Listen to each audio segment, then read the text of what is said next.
Totally. And we don't operate the same way every single day. Our hormones very much shift throughout the month. And you have to understand that our hormones dictate everything about us. It dictates our personality, our energy levels. It dictates our appetite, our libido, like everything about us. We are our hormones, essentially. And so when our hormones shift throughout the month, we shift. And so many women, well, one, there hasn't been education around this, right? Like our generation never got any education on that. I know my mom's generation never did. So it's brand new information that we even operate on a 28-day hormonal cycle. Yeah. And so many women are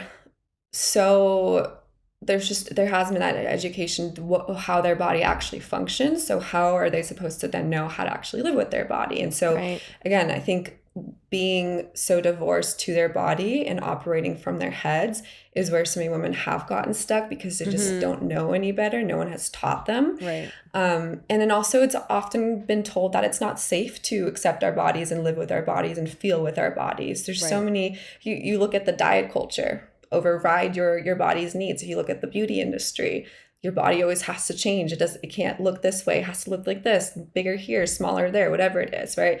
There's been so many, or even like religion telling us that sex not appropriate, that feeling our pleasure isn't appropriate, right?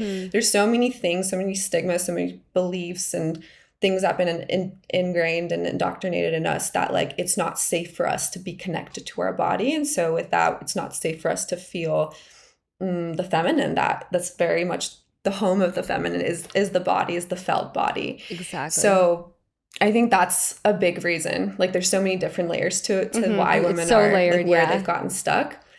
But there's really, it comes down to just like them being not taught how to connect with their bodies. Right. Yeah. And what do you think, especially as like a coach, seeing this in other women, like what is that cost when women aren't having that connection within that body? What do you see happening?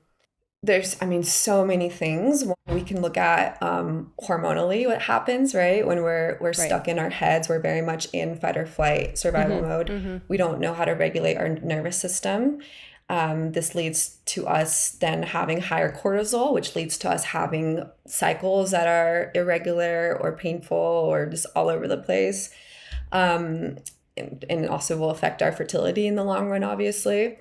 It leads to women not being connected to their pleasure, to their sensuality. This is like a huge one, I think. I think we often don't think how important that is for women, but that's really where a woman's power and magnetism lies. Because if a woman knows her body, what feels good in her body, how to feel her body through her senses, through her sensuality or pleasure, she then also knows how to set healthy boundaries because she knows what feels good, what doesn't feel good.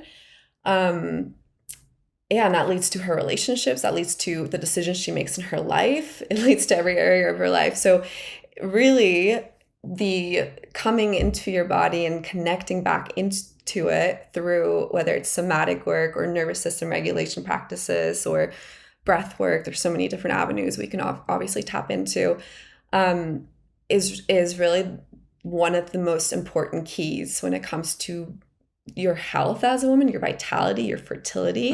All of that is really connected to what your relationship looks like to your body, because you can take all the right supplements, eat all the right foods, do all the right things, but if you don't have a healthy relationship to your body, it often won't actually come back into balance, and you will still have the symptoms or the signs or the imbalances that you're experiencing, because that isn't in healthy relationship. Oh yeah. Love that. I love that. Love that. Yeah. It's so true. And like you said, you did a really good job, because it is a very layered question. Explaining that and tying it in. It's hard for us not to want to jump in and be like, got to catch on that thought right there. But do you want to ask that one question? Well, I was going to say obviously it's so interesting having this conversation with you, because I feel like it's a conversation that Danielle and I have had so many times, but something that I would say, even for myself, that I struggle with, even with this knowledge that we're discussing today, is truly understanding how to embody the practice. So, you were saying like you can eat healthy and you can exercise and do all the right things. So how would you be able to tell the difference? Kind of identify and tell the difference between truly embodying the connection and embodying that practice and that self, as opposed to just kind of, you know, putting on a performance of all of those things, so to speak, and kind of it being more of a surface level thing. So how would you explain to someone the difference between that, and maybe how would you be able to coach or guide someone to be able to learn what embodiment truly is or how to get there? Yeah, well, let's look at the word embodiment. What does it mean to be in your body? Mm-hmm. How do we get to our body? When we feel our body. How do we feel our body? Through using our senses. Mm-hmm. And so this is why, like, using our senses, our sensuality is such a huge part for women, and again, coming into balance with their health. Because, okay, let's take nutrition, for example, and food, right? Let's say you are someone who is wanting to balance your hormones. You are doing all the right things. You're eating breakfast first thing in the morning.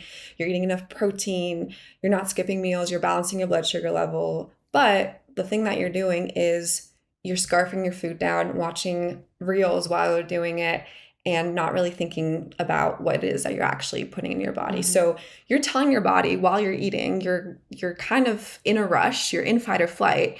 And so you're not in rest and digest. And that in itself isn't an embodied way of eating your food, but it's a very disconnected way because you're not using your senses. And then imagine doing the opposite of like, okay, let me take the time. And this doesn't even start with like you eating your actual food, but like, how do you prep your meals? Do you do it rushed? Do you glaze over it and just like put something together and it's like a meal you would never serve anyone else, but you're serving yourself because you just want to get something down? Or are you really taking the time to like chop everything slowly and just like making a whole little like ritual out of it? Because you're nourishing your body, you're nourishing your vessel. So it's one of the most important things to take care of as a woman, right? And so really being so intentional with that, bringing in more presence with what you're doing, that's really what creates the embodiment of it. And then when you're eating the food, savoring it, savoring every little bite, seeing how it feels in your body. Does it even taste good to you? Does your body even like it? Or is it just something you think you should be eating?